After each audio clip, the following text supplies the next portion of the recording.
It really is striking that right now, watching that pickup truck carry the casket of Pope Francis through the streets of Italy. That really is quite the striking image to me. And I don't know.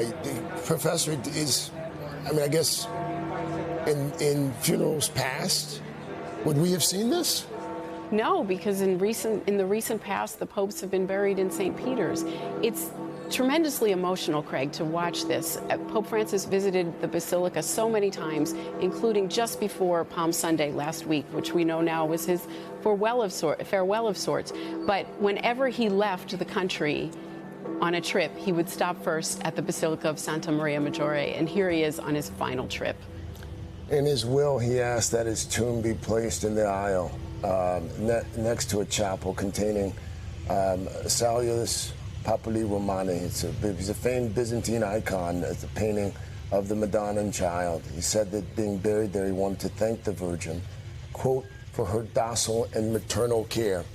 He was a pope of first, the first pope from Latin America, the first Jesuit pope, and he really did seem to have quite the spiritual connection to St. Mary. He did. As a Jesuit, he was extraordinarily devoted to Mary. The icon is the protectress of the Roman people, Mary, the protectress of the Roman people, and he sought Mary's protection, was devoted to her his entire life, and it's just wonderful that that's where his earthly resting place will be. Molly Hunter is along this route that we're watching from high above here. The Pope's casket flanked by police there on motorcycles, the procession making its way to St. Mary Major. Molly, what are you seeing and hearing there? They told me they want you on camera.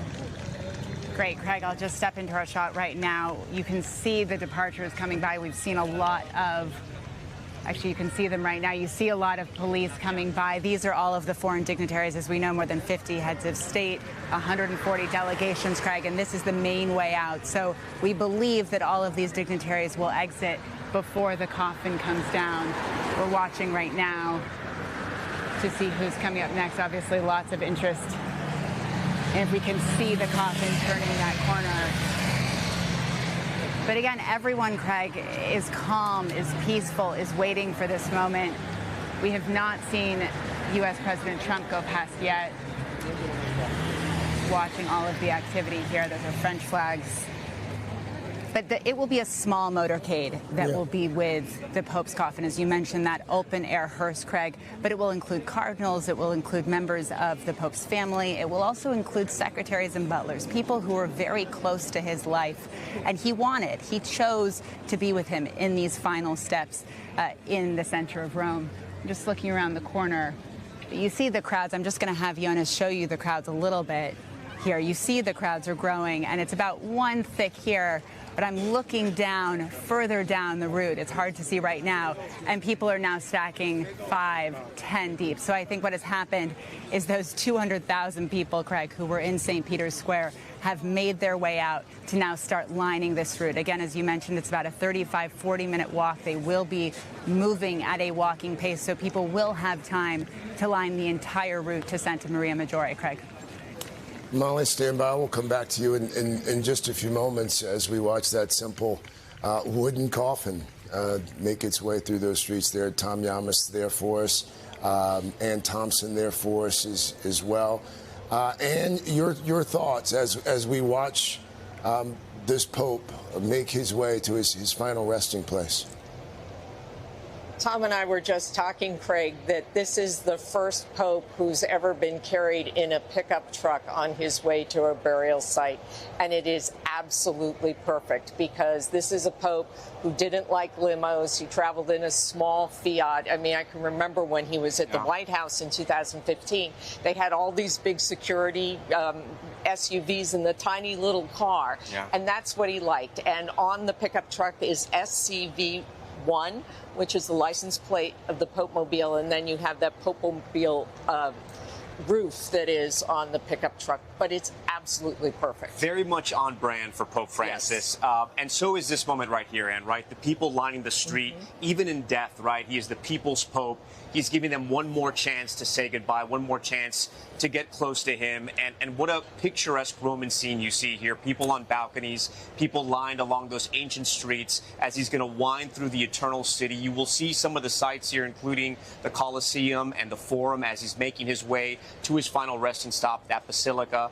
And Anne was just showing me photos. There's a huge crowd gathered at that Basilica as well. So, I mean, this is going to be an ongoing event for the people here in Rome. And Craig, you got to remember, people had planned trips here to Rome even before this. It's a Jubilee year. It's going to be the World Youth was going to celebrate this week as well. And you had people traveling for the Easter Sunday holiday as well. So you had all these people coming to Rome, and then the Pope died after Easter Sunday, and you have this influx of Catholics and Christians from all over the world coming in, visitors as well, not just Catholics. We've met a lot of people that were waiting in line outside of St. Peter's who were not Catholic, and today, I should say, they're all here to say goodbye.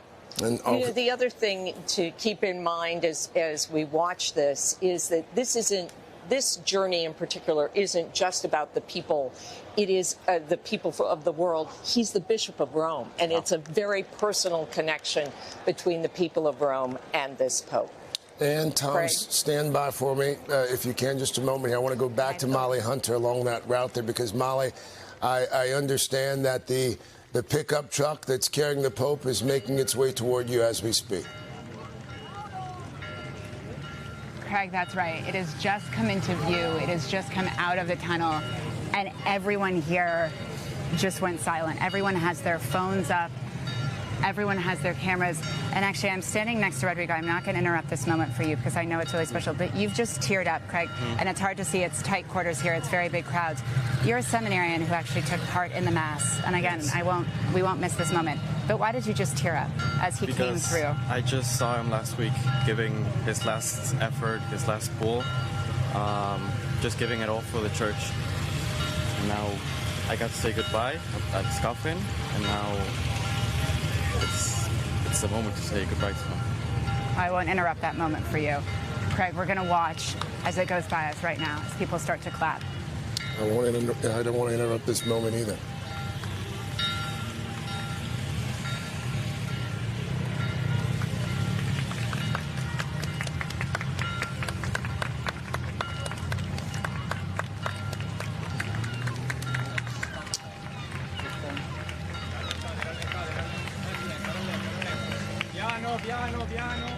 Quite moving indeed, Professor. Quite moving indeed. Craig, being out here on... Go ahead, Craig, Molly. being out here on the bridge, there's light. I was just going to say there's light applause, but a lot of people just waved in the direction of the hearse. Everyone has their phones up. And everyone there was a hushed, kind of calm silence. Everyone was watching very, very respectfully. Actually, I'm going to bring in Mira. Hi. Mira, you were just watching, obviously, as that coffin. Can you just catch your breath and kind of first reaction as you just saw that go by? I just cannot believe we're here. What an honor to just be in this place and see it. My husband and I were doing a photography workshop, and our whole group from around the U.S. just got here yesterday.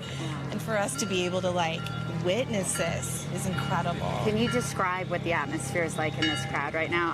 The only words I could think of was kind of a hushed calm and kind of a real camaraderie. It feels like a sense of wonder, too, right? That we're witnessing. Yeah, that we're on the world stage, and the sense of awe of someone who had such impact. Can I bring in your friends a little bit? Yeah. What was your name again? Lisa. Lisa, can you tell me just what that moment was like? Because it's incredibly profound. It is. He was such a loving and kind Pope, so I feel like everyone just is so respectful and loving to each other the last couple days and today in this moment, and I love that. And that's what he would have wanted. He wanted a diverse group. We've been talking about what an unbelievably diverse group of people that he drew here today.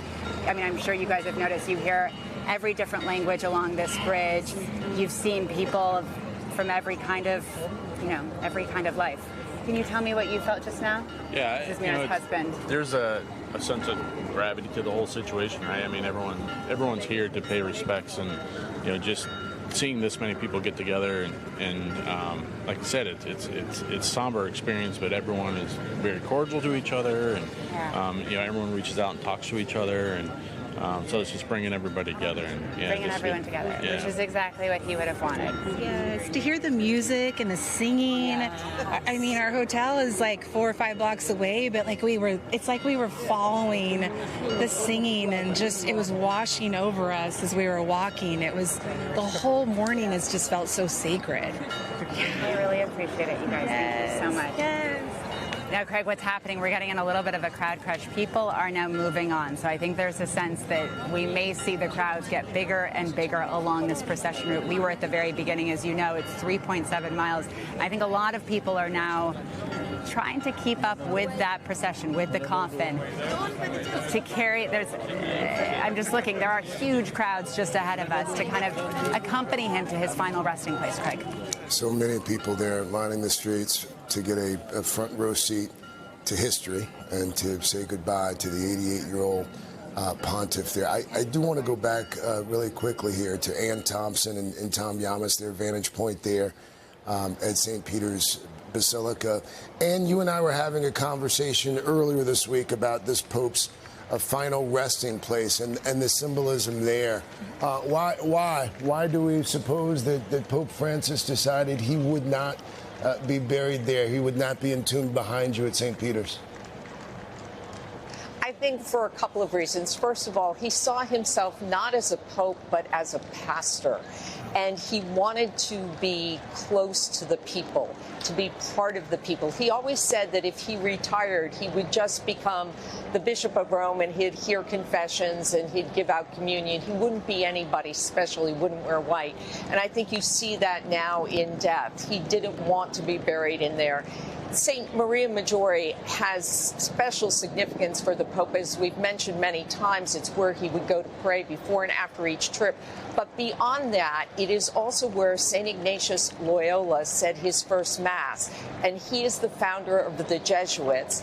And when Pope Francis was Jorge Bergoglio, he was a Jesuit. And so it's those two things, the devotion to the Mother of God and the first place that the founder of the Jesuits said Mass, that drew him to that basilica.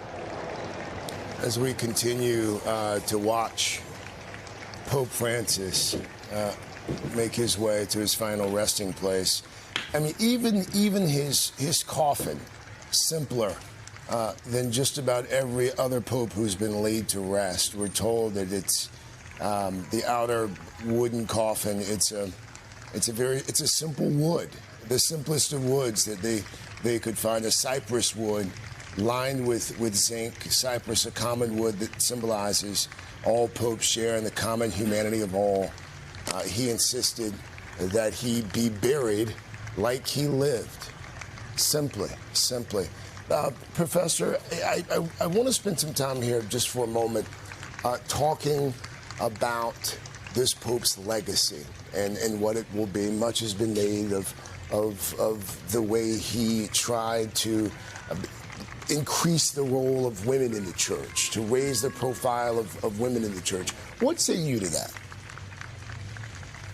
He absolutely did that. There are more women serving in leadership positions now than there were, many more than before his pontificate started. He, in his revision of the Roman Curia, the Vatican bureaucracy, he made it possible for any baptized person to be a leader, separating leadership, not necessarily tying leadership to the sacrament of ordination. Craig, it's obviously still a very male church. We just see all those men, all those cardinals. We know that one of them is going to be Pope. It's going to be a man. So he didn't change much, but he spoke about why women's role is important. And I think more people are speaking about that now than before, and that's thanks to him. Father, Tom Yamas made the point earlier this week. Tom, are you still with me? Do I still have you there? Yeah, correct. Still here with you, buddy. You made the point earlier this week that you were struck by the number of young people who had made their way to St. Peter's at some point to pay their respects. Yeah, we were actually out at dinner yesterday, and we were surrounded by young people, teenagers, college-age kids who had come to Rome, come to Vatican City to celebrate youth celebrations for the Catholic Church. As we mentioned, this is a Jubilee year where the Vatican asks Catholics from around the world to make a pilgrimage to come here and to pray. It just happened that also it coincided with the Pope's funeral. But the young people that we talked to, again, kids from studying abroad, kids from colleges all over America, even some that weren't Catholic, Pope Francis was such a big public figure. He's a historic figure. He will be, that they wanted to come here and mark this moment. And as we watch this procession, Craig, I'm struck that it doesn't look like there is a square inch of sidewalk that is not covered with people. I mean, you now have rows of people in this section of Rome here, 2 to 3 rows back. Of people that are waiting to see the Pope to say goodbye. They're waving. There, of course, are with cell phones in hands. It was interesting during the Mass, which usually you don't see. We saw what appeared to be priests, maybe bishops, with cell phones as well, taking photos. Because this is obviously going to happen once. As we're passing here, I believe this is the Supreme Court of Rome, if I'm correct, but I'm sure if I'm wrong, someone will. It's the memorial to Vittorio Emanuele II. Right. And something else, and Craig, something else that we've learned here, when we were looking at the Pope's pickup truck, it's funny. Ann and I were talking, and we said it resembles a Dodge Ram. But then our crack assignment desk went into it, and they looked into it. It's actually a Mercedes-Benz, and I told Ann, I said, I didn't know Mercedes-Benz made a pickup truck. And Ann, what did you say? I said for him. And it turns out it's all electric, so that's in keeping with Laudato Si. He's encyclical on the environment.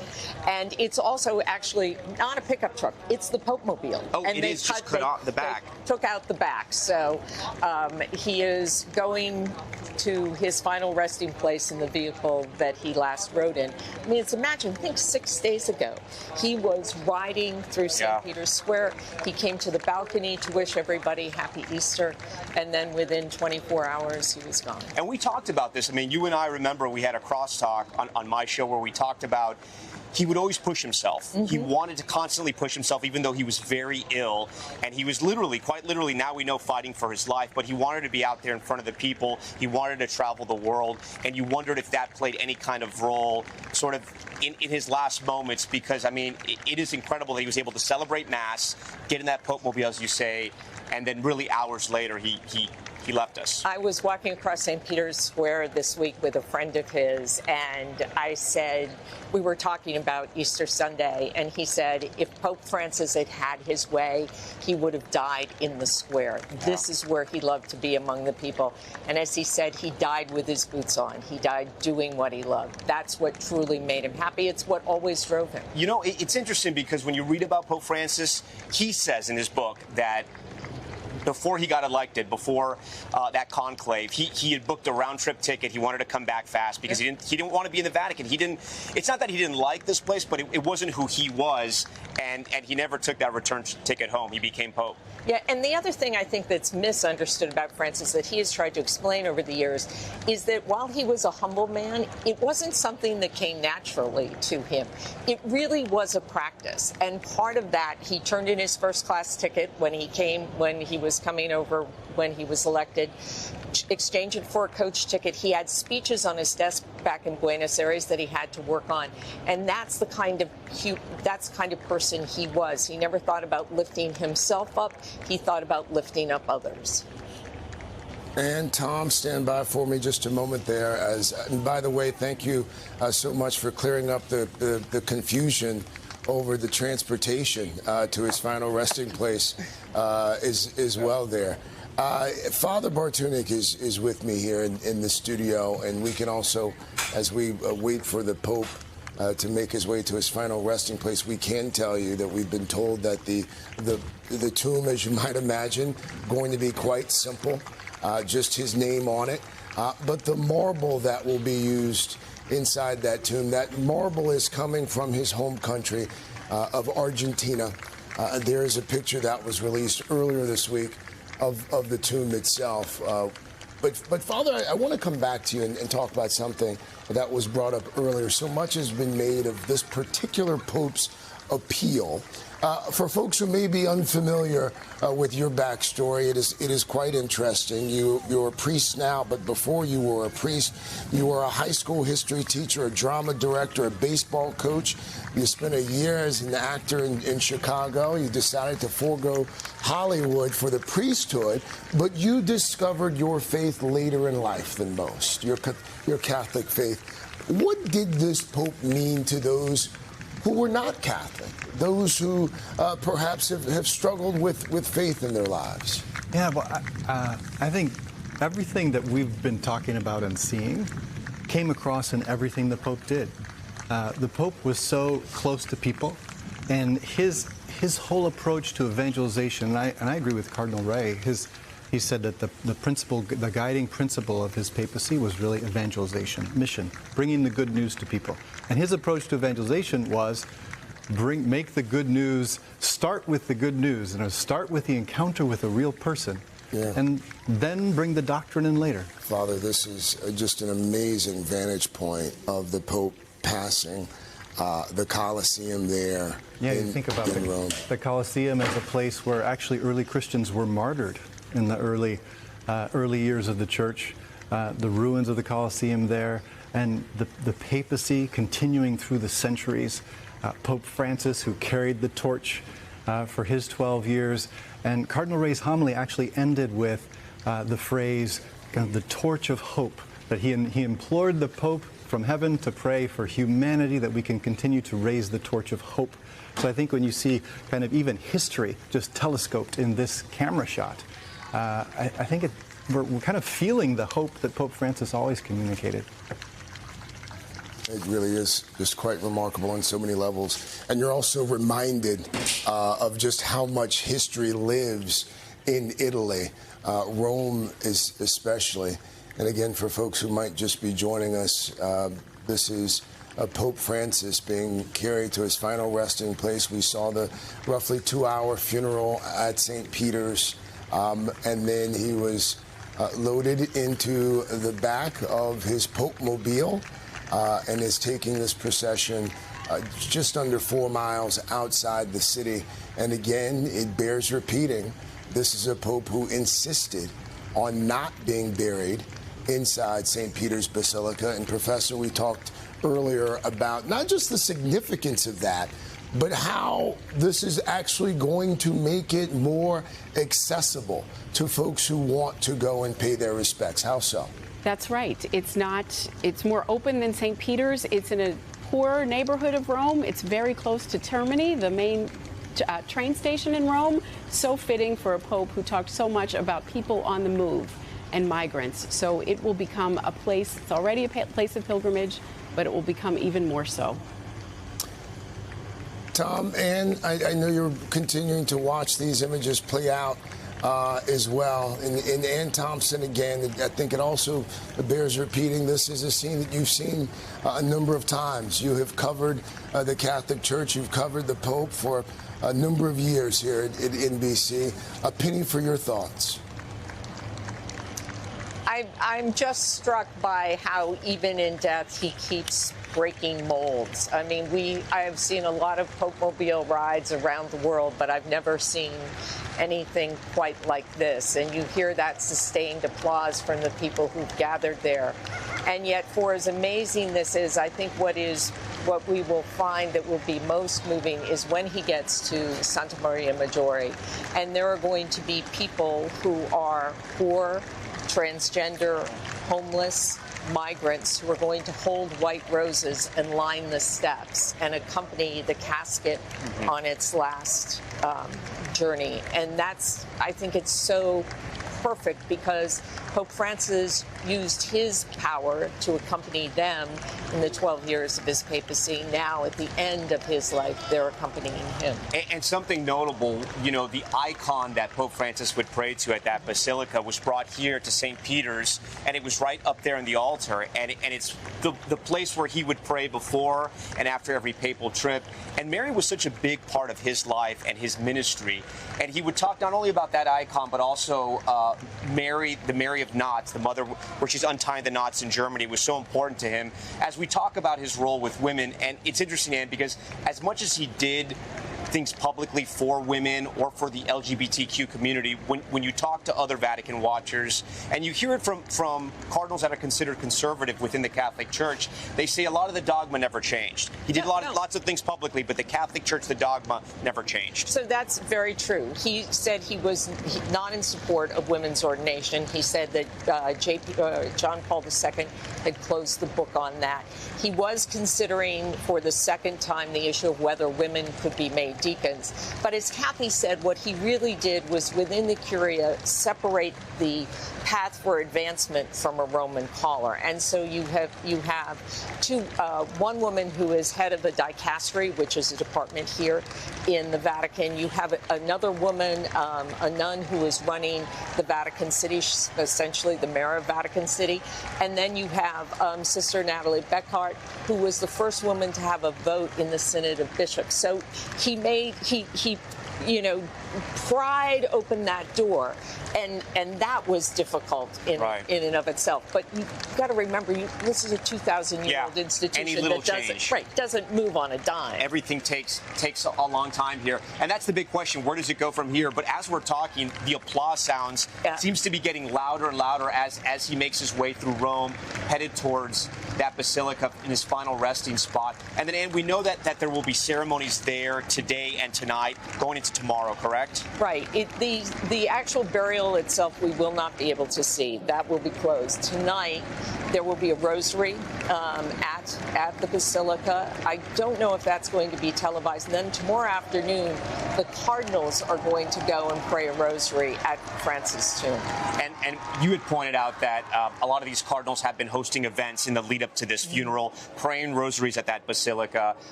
And it's sort of, here we go. This is actually one of our first looks here that we can see of the basilica. I was out there earlier in the week, and so many people were gathered there. We spoke with the cardinal who's in charge of that basilica. He's the Cardinal of Lithuania, and I asked him, I said, when you vote in the conclave, are you going to vote for a pope that will take the church in a more progressive manner? Are you going to vote for a pope that will take the church in a more conservative manner? He said, I want to vote for a pope that's going to take the church in the way of the gospel. And you hear that from a lot of the cardinals. You could say it's sort of the political answer, but it's where a lot of these cardinals believe the church should go. As we were seeing our first sort of live images as that Pope Mobile is making its way in reverse to leave the coffin here, carrying Pope Francis as it's going to enter Santa Maria Maggiore. And as you mentioned, we're not going to see the entombment, but we have seen pictures of the tomb so far. It is very simple. It simply says Franciscus. It's the way he wanted it.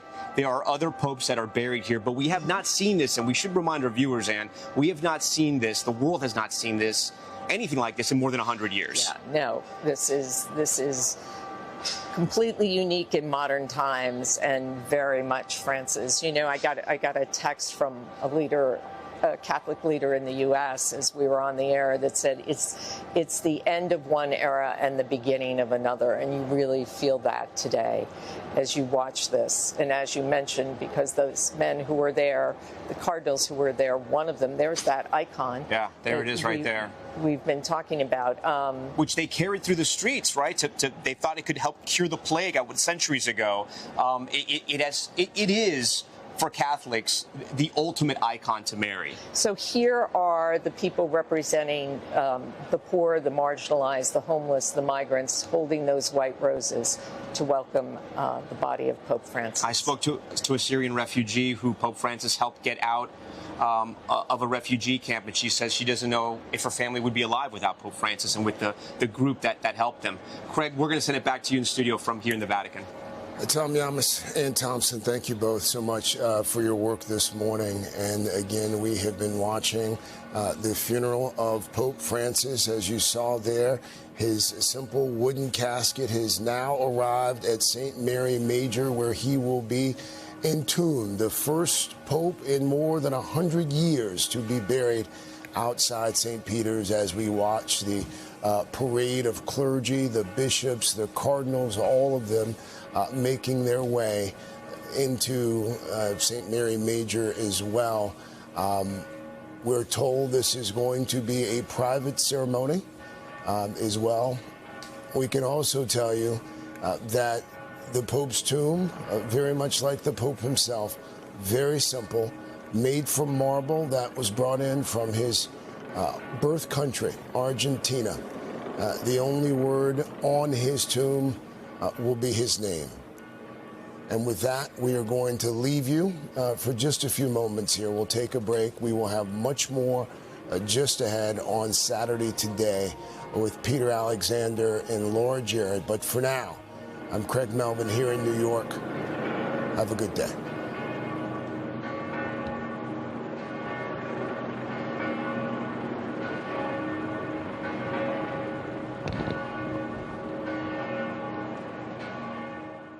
Hey, thanks for watching. And don't forget, you can catch the Today Show every morning on NBC or take Today when you're on the go. Just follow the Today podcast on Apple Podcasts, Spotify, or wherever you listen.